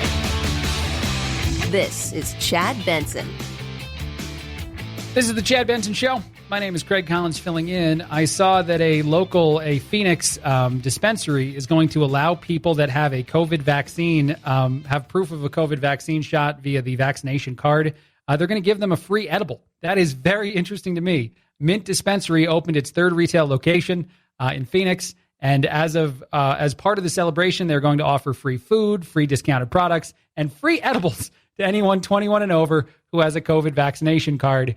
That's an odd, to be honest, that's odd to me as far as a promotion goes, but maybe it'll work out. Maybe that's the way to get people that don't want to get a vaccine to get one. You get some free pot if it's legal in your area. But good luck to them. That seems like a very interesting move, to say the very least. In other interesting news, maybe inspired by the free edibles that are given out at dispensaries, this went viral, and I guess it's only available in Canada right now. But Heinz is going nuts. Heinz has more and more ketchup products and mashup products than they should ever have. They released what I think is a pretty funny quick commercial. They put it out on social media to highlight their 3 newest products that should not exist. These are an abomination to all that is the lives in which we live. These sauces should not be mixed together. They should not be products you can buy on shelves. It's just not a thing that should exist. And I'll let you judge for yourself after this advertisement. Introducing 3 new sauces sourced from the most random corners of the internet. Heinz Crowdsourced. Hatch from the 12th post in an archived subthread of people arguing about pizza. Wasabioli, discovered on the advice page of a wedding fashion forum. And Tarchup, posted on social media over 10 years ago. Then we shared the sauces with the actual people who unintentionally created them. And now you can try them too. Careful what you post. Big Ketchup is watching. That is hilarious as an idea that anything that's thought of on social media might be created by Heinz and put into a bottle to serve you. Those products, by the way, if you didn't catch them, Hanch. Hanch is a mixture of hot sauce and ranch together. Wasabioli, which is wasabi and garlic aioli mixed together. And Tarchup, which is tartar sauce and ketchup put in the same bottle. How lazy are we as human beings that we need things put in the same bottle? This should never be a creation that you have to have made for you. We should always be able to make it on our own. If you've ever been to a Subway and you've asked for more than one dressing, you've just created a Heinz product on your own because we can do that from individual bottles. It all started with the peanut butter and jelly together, right? That was the first point where someone mixed two products that get mixed together all the time in the same jar for our convenience, and it ruined all of us. I don't know if I'm wrong to be so upset by this, and I could play that commercial for you again, although I probably shouldn't. It's just crazy, and maybe they'll be successful products. Maybe people just laugh at the fact that they open their fridge and they have a Tarchup in there instead of a ketchup and or a tartar sauce. It's mixed together. It's better. I don't know about that. And by the way, I'm not anti-mixing things. I want to make sure that I don't want to get taken down. I don't want to be canceled for my anti-mixing feelings. I am all about mixing food together. I will put mashed potatoes with other food when I'm eating them. This is all okay for me, but I feel like we're allowed to make that choice on our own. It's an individual choice that we can make. It's not one that should be made for us. I love this hill because you can tell how I'm talking about different things and not necessarily Heinz. But hey, good on the company, too, to realize that their popularity right now might come from the fact that they go viral when they make a ridiculous product. And Hanch specifically sounds terrible. Hot sauce and ranch together, which I think is probably the least of the three as far as potentially upsetting to other people. But that just does not sound like a tasty product, in my opinion. Those are two polar opposite things going into the same jar. Wasabi and a garlic aioli together, I don't know about that. And Tarchup, just because of the name of it, is something that I already hate. I already think that it's very terrible. In other food-related news, just because I feel like going down that rabbit hole right now, I saw that there's brand new, and maybe this has existed before, so maybe I'm just getting caught up in a clickbait story, liquor-infused toothpicks. They are the best way to enjoy spirits without drinking, according to some. It's an original gift idea that's out there in the world right now. They are somewhat popular, whiskey-infused being the most popular of the choices. I don't know why we do something like that to ourselves, why we put alcohol in a pointy product. I feel like once you see, and again, this is sort of like Heinz. You're mixing things together that should not go together. You shouldn't put something, however little amount of liquor it is, inside a product that can stab you, even if it's going to be tame, even if a toothpick isn't actually going to cause serious injury. I don't think this is like the lawn dart conversation from earlier in the show. It's a product that maybe was fun for its time, but shouldn't exist because I can see this going poorly. I can see someone having one too many liquor or 60,000 too many. It probably takes a lot to get hammered on a toothpick and then having some problems. You're going to stab yourself in a way that maybe you shouldn't have. You're going to make some mistakes that you shouldn't make. And this all is going to happen because, well, we put a pointy product and alcohol together, and that never, ever, ever should happen. Out of all the ideas I just shared with you, I think the best of the three is now actually adding COVID vaccinations and pot together. That seems like I thought going into this segment that was a terrible idea, and now coming out of it, I'm like, no, actually the world has won up that situation time and again. I also saw this story. I know that this is pivoting to a more serious thing for a second, and that segment was very far from serious. But I can't help but mention this.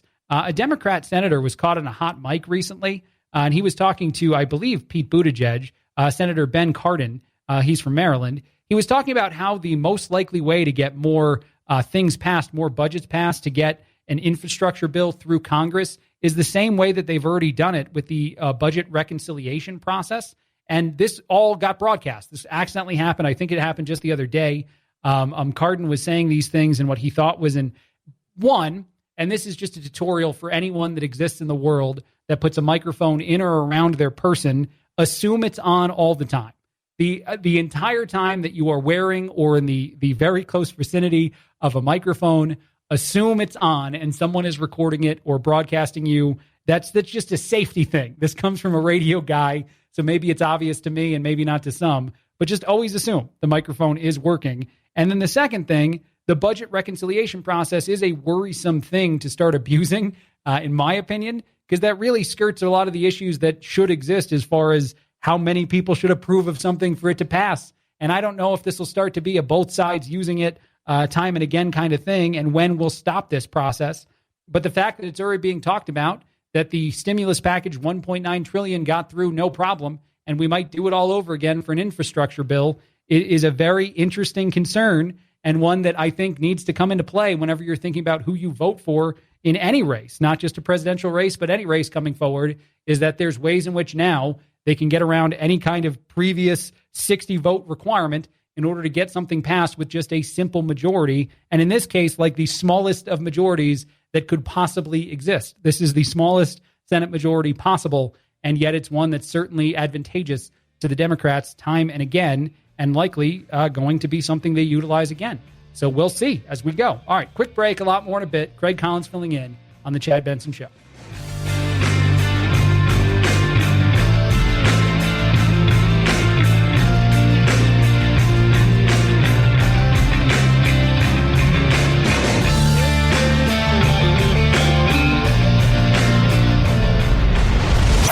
The Chad Benson Show.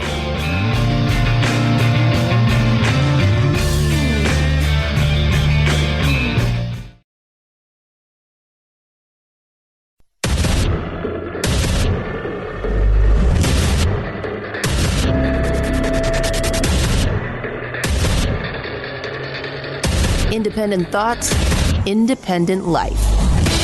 This is Chad Benson. This is the Chad Benson Show. My name is Craig Collins, filling in. The border, much discussed throughout the show today, and honestly, lots of people discussing it quite a bit because, well, it's the biggest problem we've had in 20 years. Some politicians are now even visiting the border and giving their opinion on it. Of course, they're going to be accused of giving political versions of their opinion on these sort of things. But I do think that some of what California Representative Kevin McCarthy has to say is valuable, so let's hear from him. I thought I would see a crisis, but this is really a human heartbreak. We have a brand new facility to care for these children.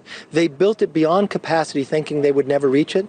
Today, they just set the anniversary that they broke capacity, more than 1,040 children, and it's only growing every day. And what that means is 120 of these border agents that are doing an extraordinary job in unbelievable times can't be on the border protecting us. And when you go up to Monument 3 and you talk to those agents, it's not just people from Mexico or Honduras or El Salvador. They're now finding people from Yemen, Iran, Turkey. People on the terrorist watch list they are catching, and they're rushing it all at once. They're catching 100 to 200 people in that one section. And what they found is it all started midnight, January 20th.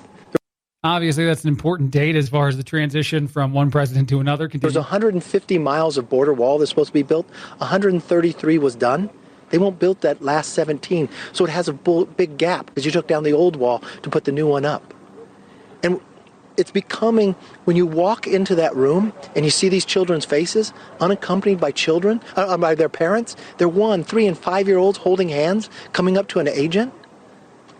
How many children didn't make it?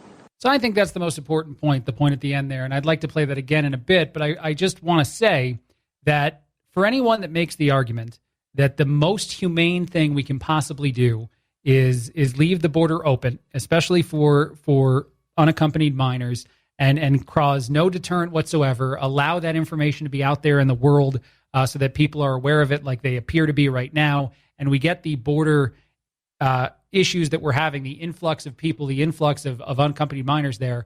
What we're forgetting about that basic sentiment is that it's actually more protective to deter this type of behavior, to not ask children to take these sort of journeys, however much of it on their own, whether it's just the end border crossing or more of it, and to actually have a way to protect kids by not putting them in a situation that is inherently dangerous. Let's hear from him again on that. And it's becoming, when you walk into that room and you see these children's faces, unaccompanied by children, by their parents, they're 1, 3, and 5-year-olds holding hands, coming up to an agent. How many children didn't make it? That is a surreal thought. And I'm not a parent, but I assume that any parent can immediately jump to the idea of allowing a 1, 3, 5-year-old, two of your children to just wander off on their own for any amount of distance, much less to cross a border from one country to another, a border that is not a safe act by any stretch of the imagination. This is the kind of thing that just makes absolutely no sense. And there needs to be a deterrent in place. I feel like a broken record in saying it. I'm happy that people are going to raise issues and awareness to the cause and the border crisis as it exists right now. But truthfully, the thing that is not talked about enough that needs to be addressed more is how this actually is a protective potential policy to put in place to do something to deter this type of behavior. It helps. It doesn't hurt. It feels unloving to a lot of people, I know. But the truth is it's not, because what we don't need is children to be putting their lives in jeopardy doing something like this because of the belief that, I can get in now. It's easier for me to get in now, so it should be fine. No big deal. In other news, vaccine trials for the coronavirus vaccine in the U.S. and in Canada will now start to include children as one of the groups studied. One of 3 companies currently administering COVID-19 vaccines in adults across the country has announced the expansion of this testing to include kids. This is obviously an important step in making sure that the vaccine is valuable, is the efficacy is where it needs to be, that everything makes sense when we start to administer the vaccine to children as well. Trial ages are between 6 months and 12 years. The study will aim to determine the safety, tolerability, and effectiveness of 2 doses of the Moderna vaccine administered 28 days apart. Moderna is planning to enroll 6,750 participants in the U.S. and Canada. We are beginning this phase 2 of 3 of our study of the newest vaccine in healthy children in the U.S. and in Canada. And we thank a couple of the organizations, they said in their statement, for collaborating and making this possible. Obviously, as we continue to go here, as far as the vaccine is concerned too, and arguments are popping up on all sides as opposed to what is and isn't intelligent. And obviously, healthcare professionals are telling you to get a vaccine. One of the bigger things mentioned over the last few days, 95% of doctors, when given the option to get a vaccine, do take it.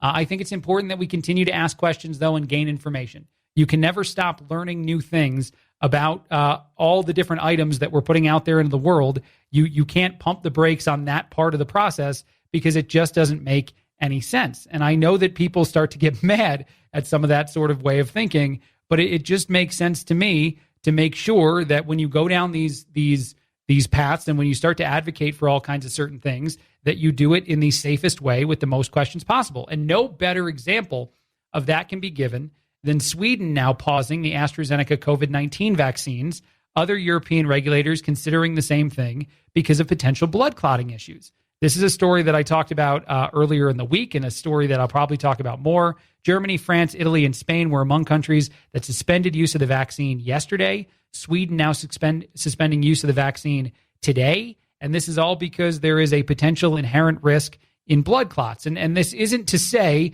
as we continue to go down this rabbit hole, that it'll be proven that this is an unsafe thing to take, that we know enough information now to make a full determination.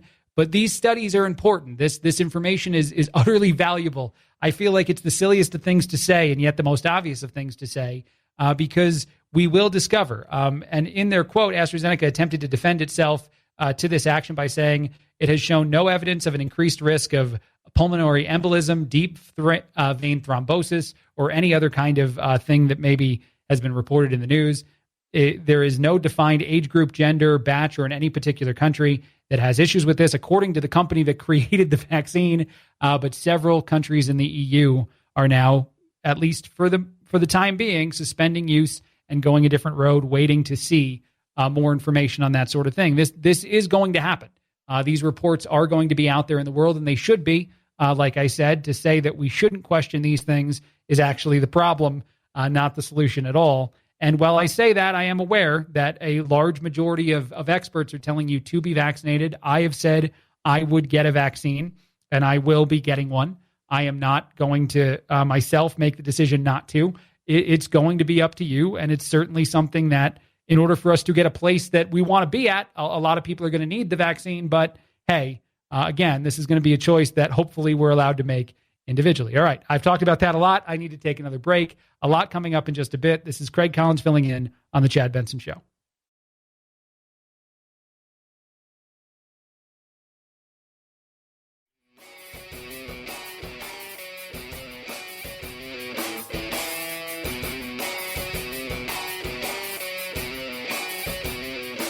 Being antisocial sucks. Hang with Chad's friends on Facebook, The Chad Benson Show. And if you just need some alone time, head on over to Twitter at Chad Benson Show. Either way, we can't wait to meet the real you.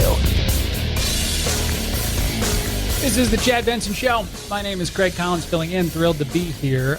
Michelle Obama took what some are calling a thinly veiled swipe at the Meghan Markle interview, the Oprah Meghan Markle interview, I should say. She said, public service, this is Michelle Obama, public service is not about us, it's about the people we serve. She did say she was not surprised about the revelation of potential racism that exists within the royal family as well. This is Michelle reacting to that story. It's an interesting sentiment, Michelle Obama, and an interesting time to throw that out there into the world, that public service is more about what you're doing for the public than what is happening to you. And obviously the Meghan Markle conversation, one I haven't talked about a lot here in the last couple of days, because it truthfully should already be in one ear and out the other for a lot of us. Not the accusation of racism, I should say, but just the entirety of the conversation of the royal family is something that only has so much relevance to us here in this country. We won't be partaking in any of the investigations. No one here in the United States will be doing that. So as that progresses, as that happens, and as the Prince Harry and Meghan Markle life goes on in the world, maybe it's the kind of thing that only needs to matter so much to us in this world and not, be as important as maybe so many people feel it is. But hey, I'm not judging. I'm just saying that's on me. But Michelle Obama has weighed in to give her thoughts, and I'm sure a lot of people agree that in order to be a good public servant, what you do for the public is more important than what happens to you in the news. And I know that it was a tremendously difficult thing to deal with, probably the negative story after negative story, and the things that Meghan Markle specifically said that she went through emotionally and intellectually, and then also struggling with depression and potentially hurting herself. And I'm sure all of that is tremendously important and valuable as a discussion we have moving forward. At the same time, the inability to serve the public is probably also something that is not necessarily being talked about as much, and maybe deserves some part of the I don't know. Anyway, let's move on before I get in trouble and I get canceled. Governor Cuomo has been preoccupied by the size of his hands, according to some of his investigators. At what point does the Cuomo stuff sound exactly like some of the things you heard about former President Donald Trump? The size of his hands being important to him, the amount of accusers coming forward. There's so many things. The parallels are so substantial now in the way in which, the story itself is unfolding, and yet the coverage is so utterly different. And I know the coverage is starting to change for Governor Cuomo, but I just can't help but see story after story, headline after headline, and be reminded of the way in which things that were similar in accusation were discussed just merely a couple years ago when talking about a different politician. CNN still one of the many places seeming to be undecided on just how anti-Cuomo they will go. Probably difficult for some of their hosts who are related to Cuomo. But it is interesting because truthfully, and I think my producer Phil pointed this out to me earlier on in the show off the air, the approval ratings for Cuomo are still about the same. Which truly says something very significant, I think, to so many of us. And I have very little time to try to make this point as well as maybe I intend to make it. Anyone that questioned how anyone could support President Trump in light of the things that had come forward about him or the things that he had said in places like social media, the things that maybe you disagreed with, how could politics and the actions of the politician rise above the actions of the person, the human being? How could you do that? Cuomo is the best example of how it can happen on both sides of the aisle. If you're someone on the left who day and night said how Trump was a danger to society, and yet you somehow find a way to support Andrew Cuomo, the way in which you're doing that is because you're putting politics first. You're putting the execution of the job above the human being in the position, and you're doing exactly what you thought was impossible for anyone to do when discussing the former president. And I think that's tremendously interesting to continue to highlight and discuss. And actually, if I'm mentioning Trump for a second, which I tend to do a lot, I guess, I saw that his merchandise is selling as well as ever. He's actually had to ask some organizations, the Republican Party, to stop using his likeness for things like raising funds because it's tremendously successful. His legal team has warned Republican organizations against those sort of things. Several pro-Trump merchandise items continue to make money off of the president. The company has been using Facebook to promote some of the products that exist on social media right now. There is going to be a point over the next couple of years where we discuss a Trump in a way that maybe feels different than it does even right now. I think there is going to be a time, and maybe it involves running for another presidential term. I don't know, but the popularity of this man still exists the way in which it does, and still is as significant as it is to one side of the aisle here. And I think it will continue to exist that way. And honestly, the only true way that I can demonstrate that is to continue to point to what I've said before, the lack of a difference between Cuomo and President Trump, and a lack of the difference in a lot of the scandal or things that have come to light. Certainly, I'm even leaving out the retirement home stuff, which I guess is, in a way, misinforming the public about COVID-19, which is another huge accusation of one man. But you tell me, truthfully, in the next few hours, days, whatever, tell us on social media how different these stories are as far as the accusations, the actions that are being taken, the things that are being said, and then the way in which they're being received, and also just the approval ratings themselves. I want to leave you guys on something. I know I played it a bit ago, but I can't help playing it again because I'm probably way too excited about this. And I'm definitely way too excited about this. I just think it's going to be funny.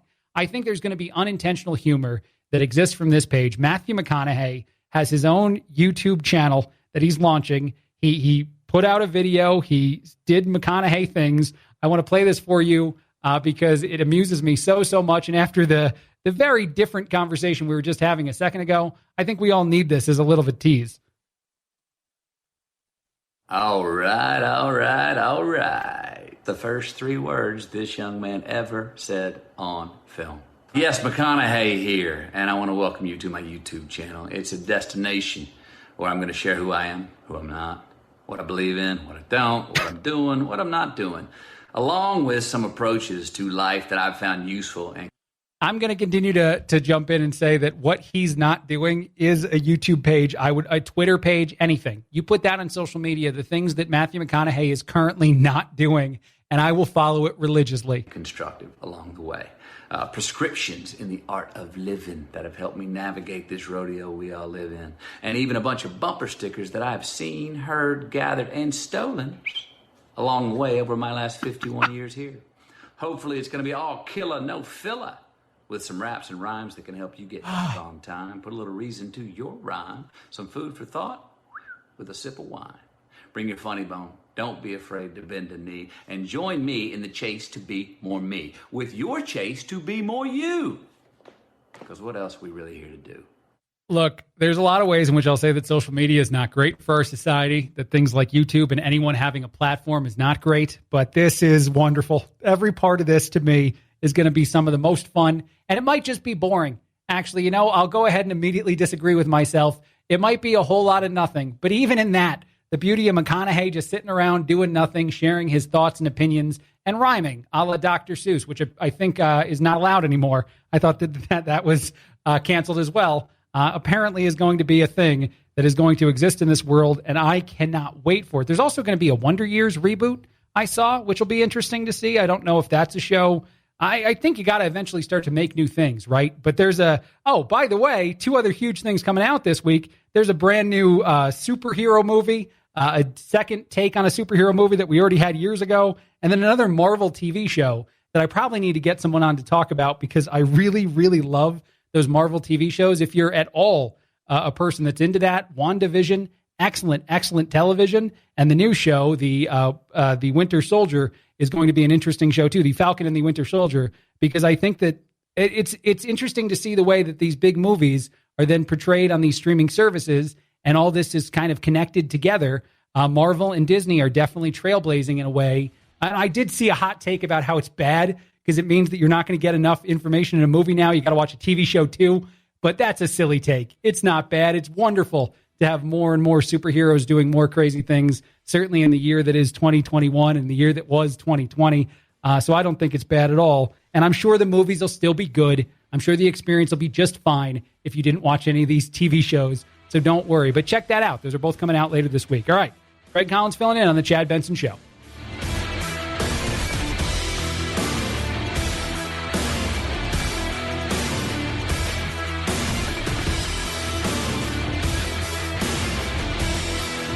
This is The Chad Benson Show.